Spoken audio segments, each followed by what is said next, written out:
What's tomorrow's Black Film and TV? Hi, David. How's it going?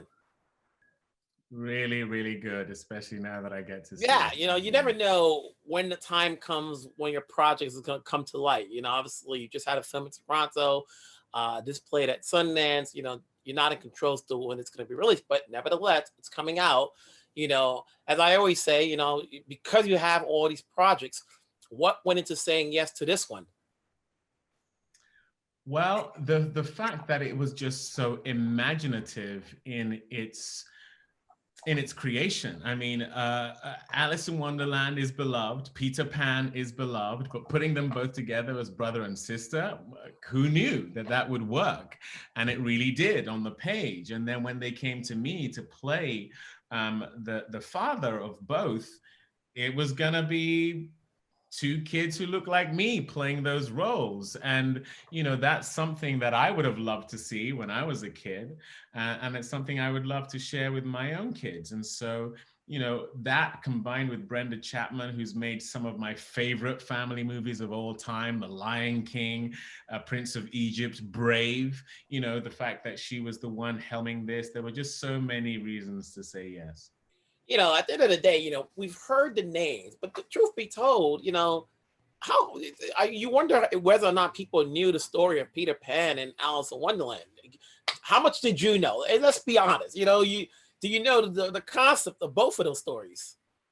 I really do. I really do. Partly because I have kids, partly because it was a story I loved growing up. I've watched a lot of the films and TV shows made about both stories. My wife was actually in Alice in Wonderland, directed by Tim Burton. And Hook is a favorite film of mine, the Robin Williams version of the Peter Pan story. So I really did know the narrative going in, but I'd never contemplated the idea of the two stories being put together as something that could work. Take me through your character. Obviously, there's certain things that we can't talk about because it's more like a surprise in a way with this movie. But how would you describe your character besides as the father? Yeah, I mean, I play the father of Peter and Alice alongside Angelina Jolie, who plays their mother. And, you meet our family at a time where things are pretty beautiful, pretty idyllic. And then we go through some challenges. And those challenges are ones that us as the parents are really struggling to reconcile. And our children deal with this by creeping off into their imaginations. And so you see the birth of Neverland and Wonderland and how those worlds that these kids create helps our family come back to some kind of sense of healing. It's a little bit of a dark setting. And I guess when you look at these children's movies that we've seen throughout the years, whether it's Disney or anything else, they start off in a way as dark, but then they turn into something else. What is it about children's films that have this sort of dark beginning but turns into something else that sell and do well? Because I think it's an acknowledgement of reality whilst also embracing magic and imagination and fantasy, which are huge parts of a child's development, huge parts of a child's coping mechanism. And they are something that we as adults lose a little bit as we get older, and maybe we could retain a little bit more of. And I think it's also why films of that nature are long lasting, because you can relate to them when you're a kid and you can still relate to them when you're grown up. So they stick around for a lot longer. Before we get to the kids, obviously you mentioned earlier, you're co-starring with Angelina Jolie. She doesn't do that many films as of late, So what was it like working with her, for her to take on a project like this? It was great. And the reason she doesn't do many projects is because she's incredibly picky. And she and I have been friends for a number of years now. And I know something that she mentioned that she wasn't being offered much is playing a mother, despite the fact that she is famously a mother. But also she found that rarely is she approached with independent film. And so here I was with a film that I thought would really resonate with her because it has some of the themes that I know are important to her. And lo and behold, within 4 days of sending her the script, she had signed on. Mm-hmm. Then there's the kids, who are extraordinary themselves. They carry half the picture, Yeah. with their adventures, because they are the storytellers that we're seeing it from. Talking about these kids and, how much they brought into the table. Oh my goodness. I mean, without, and I'm not just talking about the characters, but without the imagination, fun, and personalities that both Kira and Jordan and sorry, Reese, who play our kids in the film, I just don't think that it would have as much of the magic, as much of the fun, as much of the childlike optimism that the film also has. And they brought that in spades. And I think as a grown-up actor who's been doing it for a while, you can get stuck in a kind of a mode that doesn't have those elements that they bring to the table. And so I really think they helped elevate the film with those things that they have innately. This movie, the movie you just recently directed, they're both kid centric and so forth. What is it about these two projects that entailed you to say yes that you're working on to? It's almost like, okay, what am I working on now? You haven't done horror yet, and Right. this is the genre that we're seeing you this year. Yeah, yeah, no, well noticed.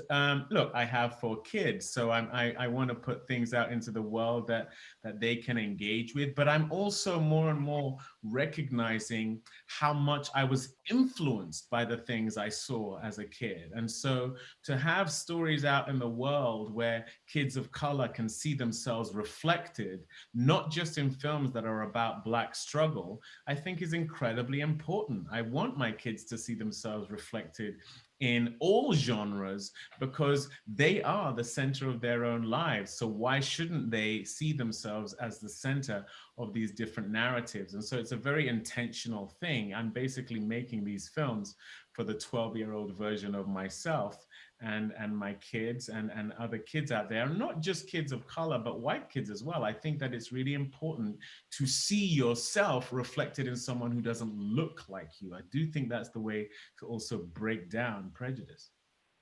This movie's coming out theaters and in of other places. We're still dealing with the pandemic. What's a good reason for people to come out and see it? Families are hit hard because when it comes to these kid films, whether they're animated or not, you could always assume that it's always going to be a family of three, hopefully, mother, father, daughter, or kids, and so forth. But yet we have to find other avenues to see these sort of movies. What's the sell of seeing this movie, whether it be outside in the theaters or on demand or so? Well, that's why we're providing it to families in theaters and on demand on the same day so that people have that choice. They can watch it within the safety and the sanctity of their own homes, or if they're in places where people are being more responsible when it comes to COVID, they can see it in a theater. I heard the other day that not a single case of COVID has been traced to a movie theater yet. And so, I think these movie theaters have protocols in place that are keeping people safe, but not everyone is comfortable with that, and so that's why we're providing multiple ways for you to see the film as of November 13th. Last time we spoke, you said you were in Canada filming a movie, and it's a limited movie because of COVID. Where are you with that? And are you still working on other projects? Yeah, I just finished that film. It's a film called Solitary that Nate Parker directed, and we literally wrapped it last week, which I'm very proud to say. And no one got COVID, in the cast, and we managed to finish the film. So yeah, that'll be coming out at some point soon. But yes, I'm due to do a number of projects as of next year. We are in an uncertain world, and so we hope those all come to fruition. But I'm just really glad to have got another one in the can in the midst of all of this. you know. And before you let go, I'm just gonna go back and ask you, what were your fondest memories of meeting John Lewis? Just throwing it out there. Oh yeah, my goodness. Well, something I'll never forget was meeting him on the set of Selma. I was so nervous. I was told that he was on set. I went to meet him. At the time, I was 35 pounds heavier. I was very much in the zone as Dr. King, and he saw me, and the first thing he said to me was, "Dr. King, it is so nice to see you again." And that just broke me. I mean, I didn't even know what to think or say. And he was such a kind man. You know, to look into his eyes was to really look into the eyes of compassion. He is a devastating loss for us, but in light of the recent election, I think that his legacy is living on and living on beautifully. David, it's always good to talk to you. It's good seeing you. You know, keep working. Obviously, as long as you keep working, I keep working. You know, so stay safe, and we'll talk on the next project. Thanks, Wilson. I appreciate that. Thank Take you. care.